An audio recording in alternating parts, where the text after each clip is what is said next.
mi hanno mandato in campo di concentramento fino su, vicino a Berlino. E lì, campo di concentramento, insomma, non sto a descriverlo perché ne avete sentito parlare a iosa. Eravamo nelle mani delle SS, tanto che quando ho mandato una cartolina a casa avevo scritto SS, si erano spaventati credendo che mi fossi arruolato nelle SS.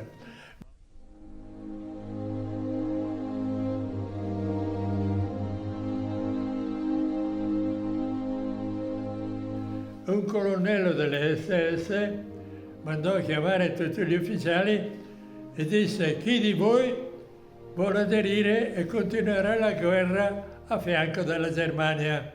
Naturalmente nessuno ha aderito. Dopodiché anche ha detto: ma c'era qualcuno fra di voi fascista che si sente ancora? Nessuno aveva voglia di aderire.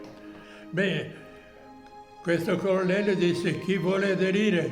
Insomma, nessuno ha aderito, o pochissimi. Fra questi pochissimi ci sono stato io, un certo Chilovi di Brescia e questo Poli, che era pure alpino, e mi hanno detto: usciamo, vediamo, la guerra è messa in condizioni che non dovrebbe durare molto, vedremo quel che sarà, però abbiamo avuto l'assicurazione che non avremmo mai vestito la divisa tedesca, avremmo rimasti con la divisa italiana. A quel momento io dovevo scegliere nelle mani dell'ufficiale delle SS con chi volevo stare. Nach seiner Befreiung stattete der Duce dem Führer sofort einen mehrtägigen Besuch ab.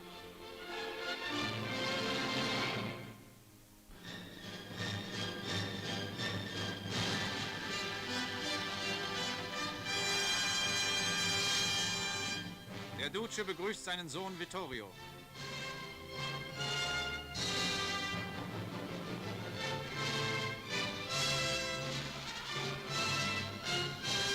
Fortunatamente Mussolini è stato liberato dal Gran Sasso e hanno costituito la Repubblica Sociale Italiana, alla quale noi potevamo aderire.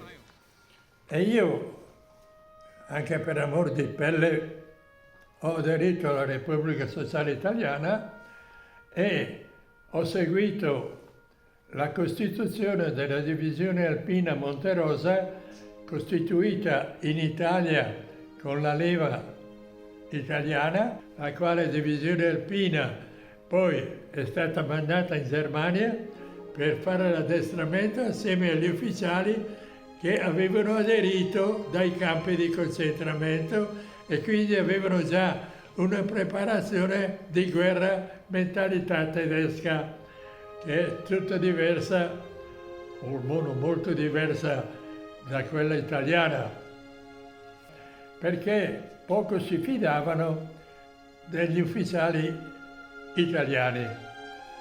Hanno così scelto gli ufficiali addestrati in Germania e la divisione Monterosa è stata veramente una divisione armatissima, guidata molto bene, e si è fatta anche onore perché ha avuto dei combattimenti sul fronte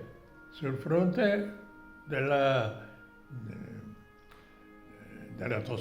Toscana, ad Aula. Insomma, ci sono stati combattimenti del battaglione Brescia soprattutto. Bisogna considerare che all'età che avevo io ho sempre avuto degli incarichi anche superiori.